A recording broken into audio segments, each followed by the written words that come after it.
Alright, so this is a suggestion via Discord. The name of the video is Richard Pryor's Bodyguard exposes Hollywood parties and explains why rich black people do not help poor black people. Guys, here's the overall theory, really quickly. I grew up very interestingly. I don't think that I had the common stereotypical upbringing of someone who looks just like me. And the reason why I'm saying that specifically is because I grew up around a lot of people who look just like me, right? But the overall common typical hood type of upbringing is not something that I had, right? And I can tell you right now, there's only so many times you can be called a sellout. Just because you didn't grow up the same way as the other person did, right? Before you're just like, yeah, I don't care. Not really. Can't. Why can't I? Not my business, right? And I always also found it very interesting how I think like Black American society and culture in itself, I don't know, like why is it that this narrative is basically ran? Because we can look at other communities in the United States of America, and this conversation isn't had.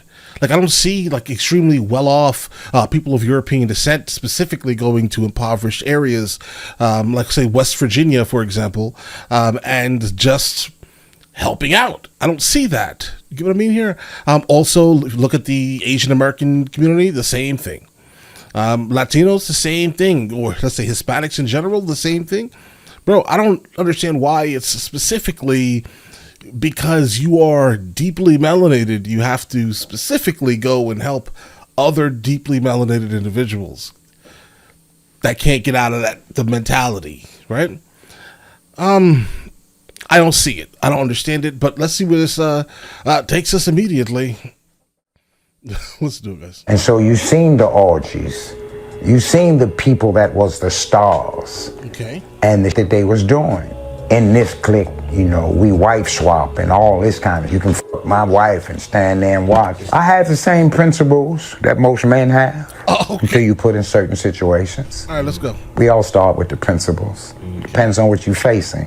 So I'm not the judge. But I remember with Flip, I'm staying in Malibu. I'm out of Jersey and New York, and you know the excitement of that. Now I'm in Malibu, and it's supposed to be the shit, but but I didn't understand that. I'm with a black man that owns his house in Malibu. That's unheard of. Flip made it clear. He said, yeah, there's other black people here. Miles Davis is down the street. He's renting. So-and-so, he's renting. I own my but I still didn't get it because I'm young. Okay. You know, it's like, this some boring out here on Malibu, the white people left and right, what's going on? So Flip one day looked at me and said, oh, you want to see the shit? Bro, who is Flip? I don't know what it is, but I want to see something other than Malibu. And he took me to the parties. He took me to make me understand this is why I don't be around this. And so you seen the people that was the stars and that they was doing. And the smells and the looks in their eyes. And I was, in my youth, I kept a cutlass on me.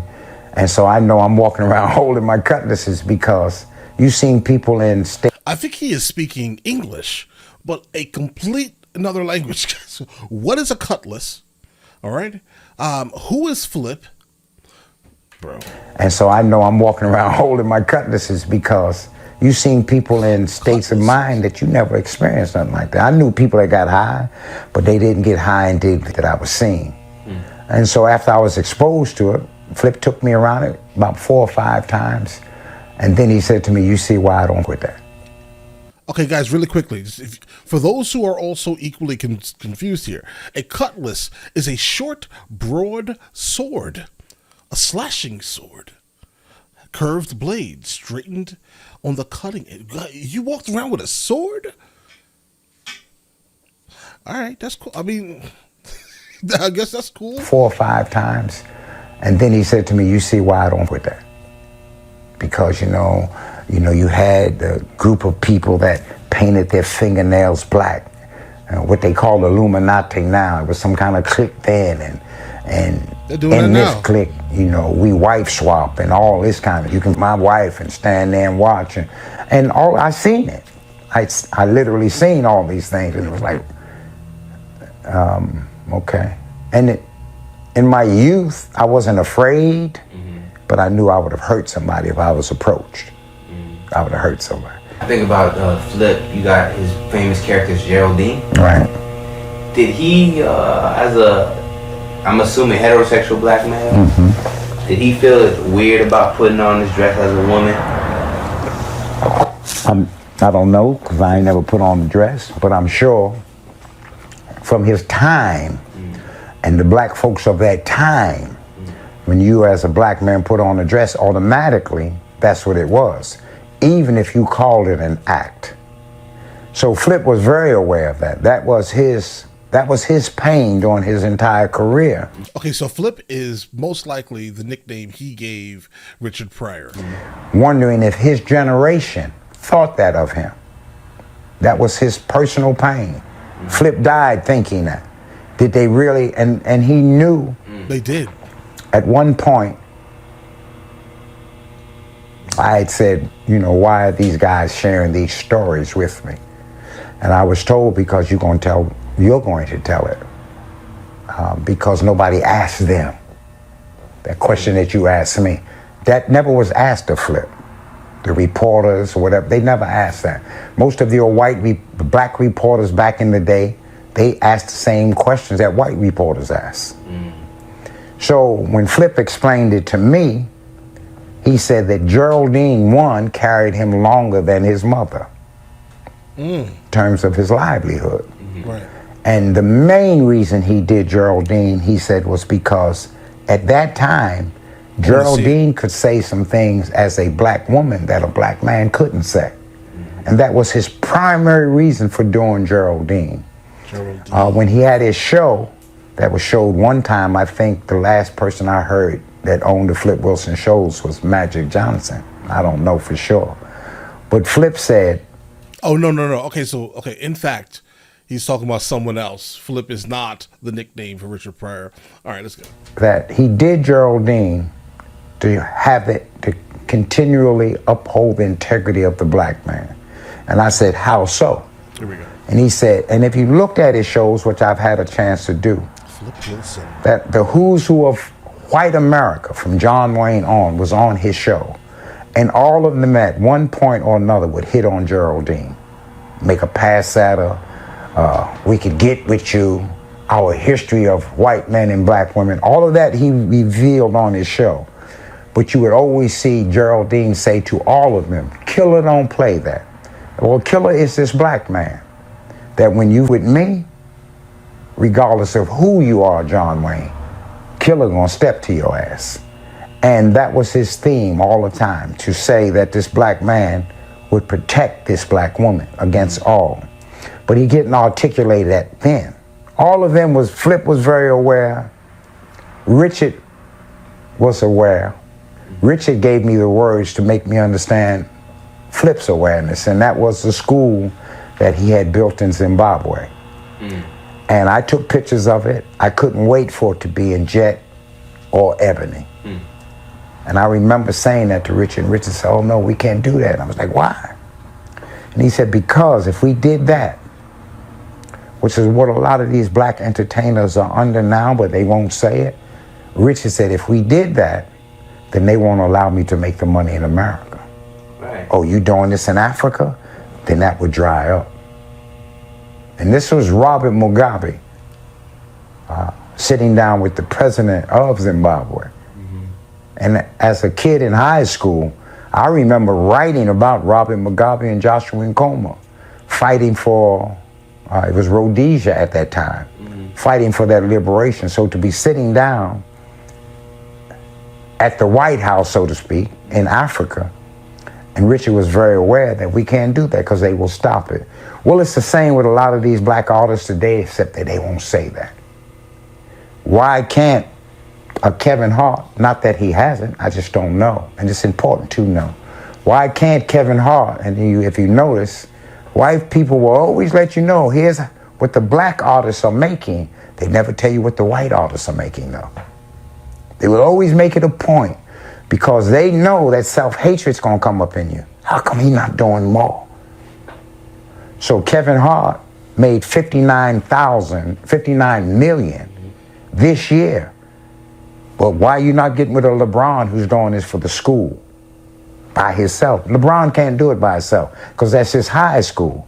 So when you go from high school, and if everybody in LeBron's school are A students, top of the grade, where they going? They're going to white colleges that's going to work in white corporations. So you got to get to high school, you got to get to college, you have to get to corporations too. And you can't do it by yourself. You cannot. The entertainer, as Brother Gregory said, will never be the one to do it because you're the entertainer. You can finance, but you can't do it because your whole focus, your whole energy, your understanding is entertaining. All right, guys, listen. So there's a lot of theory that he kind of threw out here. What he's saying is the reason why specifically like uber rich black people in America do not help poorer black people specifically is because if they attempt to, their money will dry up. I've never heard that in my life, actually. Could it be plausible? I think that if it was plausible, then we would have to also all sit and agree that there is some type of cabal that is completely over the United States of America. I think that would be the only way. And that cabal, their number one intent is to completely disenfranchise a group of Americans. We'd have to agree to all three of these points in order for that to be a factual thing here. I personally think that it's a little bit more selfish, the reason why they don't, right? He says that you don't know what everyone makes. I mean, yeah, you can kind of guesstimate what they make based off of projects, specifically if the project is public. So it's not that you know what Kevin Hart makes, but you don't know what Brad Pitt makes. You get what I'm saying here? Like, if he did a project this year, you'd know what he makes. So that's kind of a flimsy reason, I'd say. But he talks well, right? I mean, he definitely is a storyteller. You can definitely hear he has some wisdom with behind his vocals, guys, right? Now, in terms of the Hollywood parties themselves, we know absolutely Fatty Arbuckle back in the 30s and the 20s, guys. We know that these parties have been going on since the beginning of Hollywood itself. I think Hollywood's probably built around that scenario.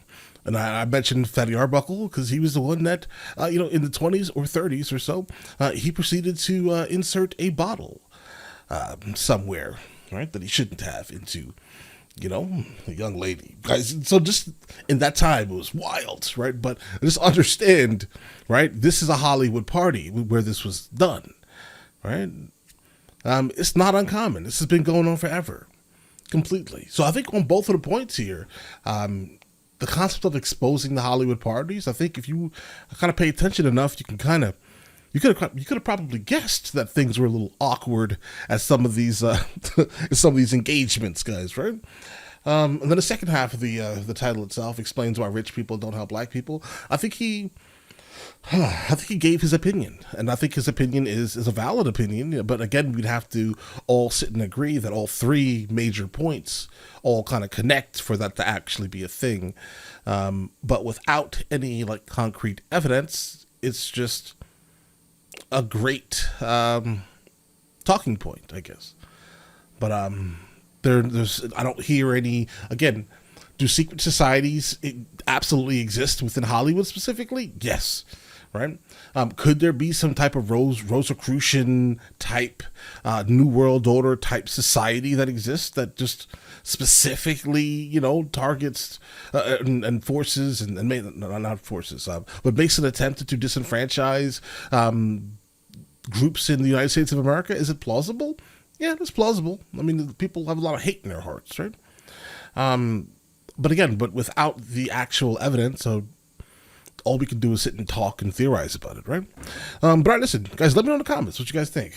I personally think it's more selfish in terms of why people richer black people do not specifically go and help out poorer black people. I think it's purely more selfish. That's it. And also, I'm not even sure why specifically richer black people need to do that for poorer black people. The only group in America that does that? Why does it have to be us? That's confusing. But anyway, listen, you guys all have an absolutely amazing day. Enjoy your day thoroughly. Guys, before we go, are you guys subscribed to the other channels? Logical Movie Reviews with Mr. L. Boyd along with Mr. L. Boyd Music. Both are found in the description. Check it out.